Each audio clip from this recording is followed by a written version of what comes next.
At this point, our entire book should be formatted for publication on Kindle. All we need to do now is add our table of contents. To do this, you'll need to highlight the heading of your first chapter. Click Home in the top menu, then click Heading 1. Do this for each of your chapter headings. When you're finished, do the same thing to your Table of Contents heading. Click Enter, then click References, Table of Contents, and select Custom Table of Contents. Make sure the box Show Page Numbers is unchecked, and the box Use Hyperlinks instead of page numbers is checked.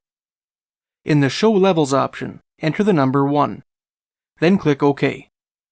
This will generate a clickable table of contents. If you'd like to ensure that the chapter titles link to their respective chapters, hold the Control key and click the link you'd like to investigate. In our next video, we're going to upload our Microsoft Word document to Kindle Direct Publishing and allow the KDP software to convert our manuscript into eBook format. See you there.